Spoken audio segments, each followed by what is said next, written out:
Hello and welcome back to the Looking Glass World. My name is Aradhna Matthews and this is part 2 of us delving into this magnificent book called Humankind. In part 1 we looked at some world famous experiments and pieces of literature and behavioral patterns that were thought to be concrete proof to showcase the darkness that resides in all of us. And Bregman has gone out of the way with scientific proof and documented evidence to show us that at heart we are good. Today we're looking at part 2 of the outline. There's a lot of negativity in this world and we have allowed ourselves to be defined by these traits. We do praise the experiments that seem to prove the darkness in humanity. All the books that are about like violence and depression and anger win Nobel Prizes, and the books about happiness and things are just straight up boring. The news is all about what's wrong with the world, this and that, and it seems to be all around us to the point where somebody who has a very dark and negative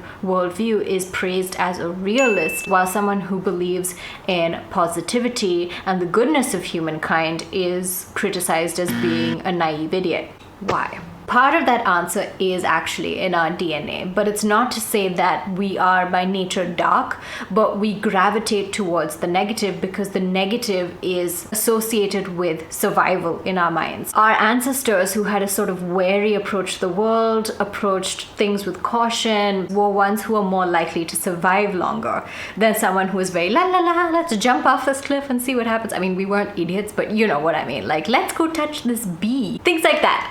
I'm talking about small scale, but they could have pretty disastrous effects. Our ancestors who had a little bit more fear tended to survive those threats just because they were on the lookout for them. That trait has passed down to all of us and remains programmed in our DNA, where we hear something negative or we hear a perceived threat and we retain that because that is coming from a survival instinct. Things that are positive, things that are not threatening, we have no reason to retain. Having said that, we are not helpless here. It's not so much picking up on the negative, but not having the self-awareness to recognize it that is causing a lot of damage. So he talks about something called a Noncebo. You've heard about the placebo effect, right? Where, for an example, someone says, here, take this pill, it will magically cure your disease. You believe that, you take the pill is just sugar, but wow, miraculously you are healed. That is because your brain is way more powerful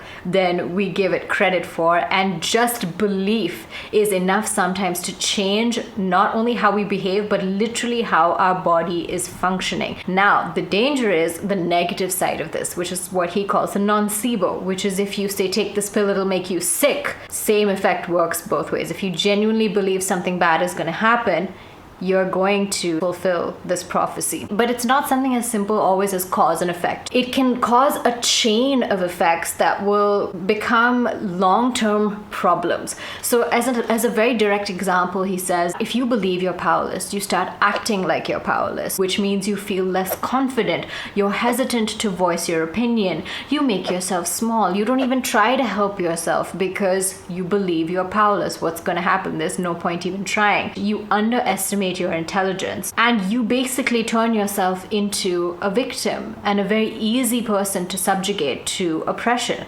Nobody even has to force you to do anything, because if you believe you're powerless, you're going to make yourself powerless. The things that we believe are literally shaping how we behave and how others behave. If we see the world as a horrible place, we will turn the world into a horrible place. It's very, very scary, but that's the kind of power we have. You know that thing that I've seen in shows, I've read online, there's an old man who says something, there are two wolves fighting inside me. One is darkness and the other one is light. Which one wins? The answer is whichever one you feed. It's very, very, very true. Something else that our negativity bias is doing is it's creating, as we move to a world that is becoming more dependent on AI and algorithmic learning, is we are reinforcing this negativity bias, and it's not doing us any favors. Let me give you an example. You take news. Now with everything digitized, at the end of the day, news platforms want more viewers, more readership, etc. They run two stories. They run a story about a woman who's brutally gang raped and murdered in Delhi, and they write another story about a man who rescued a puppy. Guess which story gets more viewers? You know it. This story about gang rape and violence and death gets more people looking at it. People are outraged, they're sharing their comments and whatever. But what that's doing is, now in a world where algorithms are picking up on data, they're not picking up the sentiment. They're just picking up the metrics. 90% of these comments are saying, this is horrible, I don't want to see this, this has disturbed me. They're not picking up on that. They will see the thing about the rape got 900 comments, the thing about the puppy got 20 comments. So it will come and say, okay, this post about rape is the more successful post, more viewership, more engagement, etc. So the algorithm will come back and say, create more posts like these. So this is the dark wolf in action. We are feeding it and it is growing. There you have it. Now every single platform is all about doom and gloom and everything sucks and humanity is horrible. So I think what Lily Singh said once that really stuck with me, I'm paraphrasing, but she says basically, promote what you love, don't bash what you hate. So if you see something that inspires you, leaves you feeling good, take an extra minute to go comment, go engage with it. Feed the wolf that is made of light and tell the algorithm that these posts are working. If you see something you don't like, don't feed it, because you're living in a world that is using attention as a metric. So if you go and somebody said something horrible on Twitter or whatever, and you go and start this whole argument, you may be right. They may be really saying some horrible and stupid things, but you go there and you engage. It's validating. It's telling that person, oh, hey, I'm getting attention. What I'm saying is affecting somebody else. They'll keep doing it. The algorithm is going to pick up on it and boost that. That's going to reach more people, which is the opposite of what you want to be happening. So if you really want to shut that person up, you ignore them, bury them in silence. If no one engages, if no one is reacting, the algorithm will not pick it up. The algorithm will not push it out. They are just yelling into an abyss. If they want to continue to do so, they can. But less and less people are going to be exposed to it.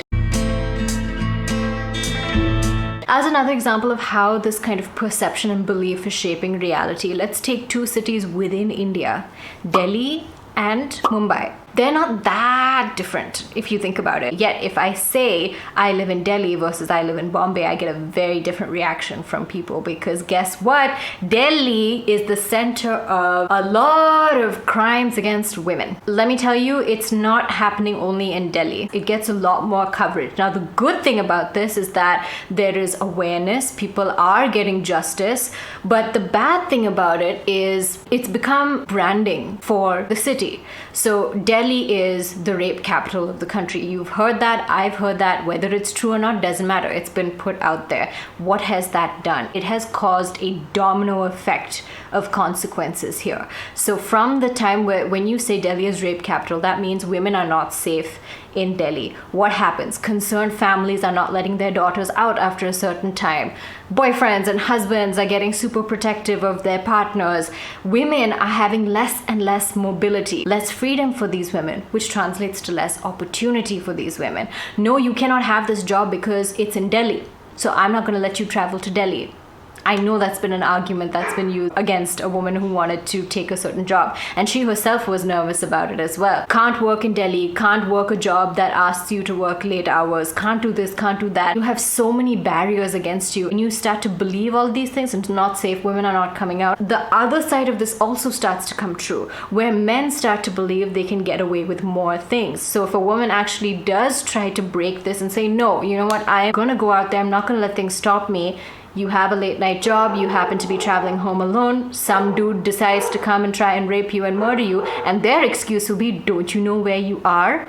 Don't you know it's not safe to come out in the streets at night? So you're creating this horrible, horrible environment that's founded in belief. That's your dark wolf being fed here, being like stuffed with food here. To go to the light side of things is Bombay. Every single human being that I have spoken to who has lived in Bombay, visited Bombay, is familiar with the culture, has nothing but good things to say. And a friend of mine was telling me that one of her friends who lives in Bombay, he was so shocked to see the way men were behaving in Delhi and was genuinely asking her, do you know this person? Why are they invading your space like this? Because in Bombay, that just doesn't happen. But it's not because there's police every 5 meters on the road. It is purely belief. When they believe Bombay is safe, they act like Bombay is safe. People are out on the streets. Women are living their lives. They have mobility. They have the basic freedom of movement that every human being deserves. People toe the line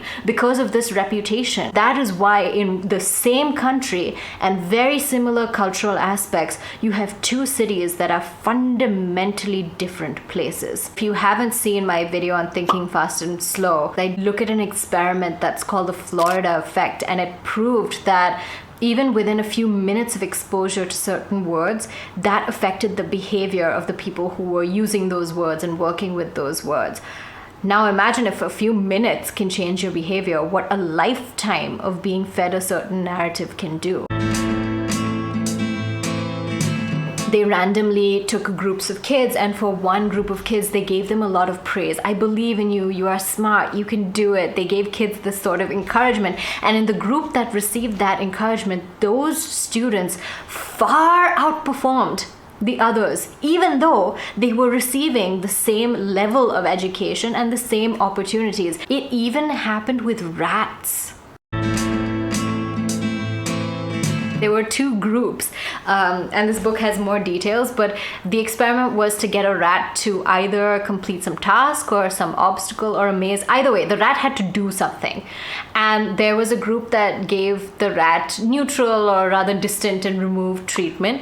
And there was another group that gave the rat encouragement, believed in the rat. The rats that were part of the group that gave them encouragement, guess what?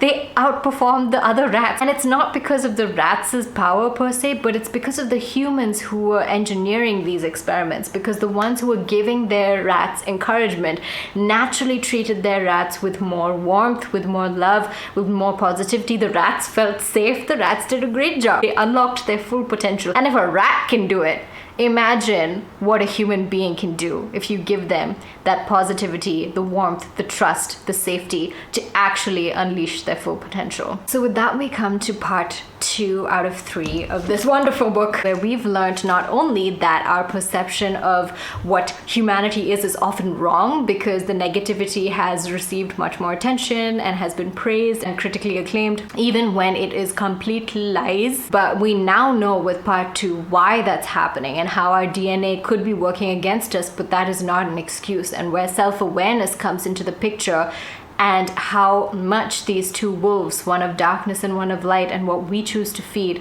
can quite literally shape the world we live in. So next time, we're going to go into the last section of this book, which is tips and useful insights on what we can do if we actually want to make the world a better place for ourselves and for other people.